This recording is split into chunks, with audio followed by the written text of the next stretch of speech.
I'm Ellie from NashvilleWife.com, and I'm here with Star Parker. Star is a political analyst, and she's the founder of CURE, which is the Center for Urban Renewal and Education. She's authored several books, and she writes a column that has appeared in a number of national newspapers, including USA Today, the Boston Herald, and the New York Post. Thank you for being here, Star. You're welcome. Thank you for having me with you.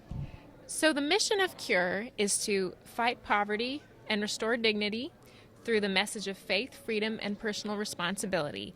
What led you to start this organization? What led me to start CURE was after consulting on federal welfare reform. I knew that it wasn't enough to say what we should not do, that we needed to now address what should we do. After a $22 trillion war on poverty, we've disrupted a lot of communities and community living, broke down family life, in particular in the black community, trapped children in horrible, deplorable schools, and trapped single women in housing projects. So I started CURE to address market-based solutions to fight poverty. How do we revitalize ourselves as a Christian country, and in particular when it comes to charity and people in great need? I got the idea because prior to consulting on federal welfare reform, I knew firsthand the insides of welfare after having lived 7 years in and out of the system.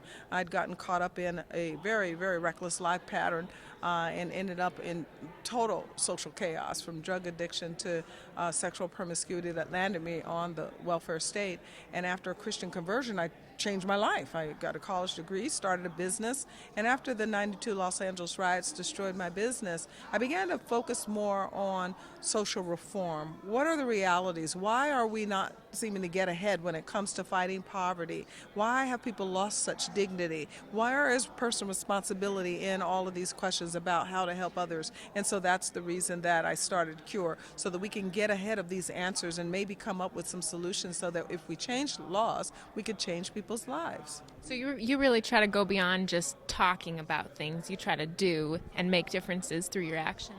Oh, absolutely. Well, we have to do something, and we have a couple of options. In fact, after my born-again experience, I started going into housing projects, talking to the women about my change and encouraging them to change too. And then I found out we have over 4,000 housing projects in the country, so I thought this could be a life's work. Take every second of the day. Why don't we just change the law? If we change the law, then you have fewer people that need help, and if you have fewer people that need help that are in crises, then you can really help them. Have you always been interested in the political side of your work? No, actually, I wasted a lot of my life away just being recklessly living in political lies that somebody else would take care of me.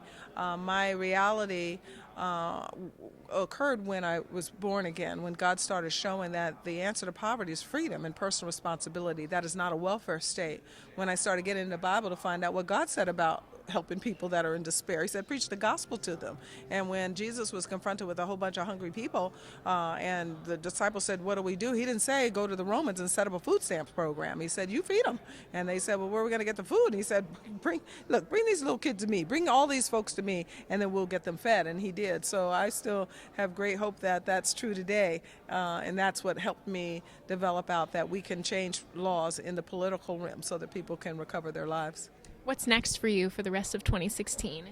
Well, 2016 is an election year, so the one thing that we want to do is make sure that we don't have somebody that's in charge of making the laws in our country that are going to make laws inconsistent with the country's founding, freedom, with the country's founding, personal responsibility. The last thing we need is a president who wants to slaughter more of the unborn in the womb. So we want somebody that is going to give us a Supreme Court justice that is going to recognize the humanity of all of God's creation.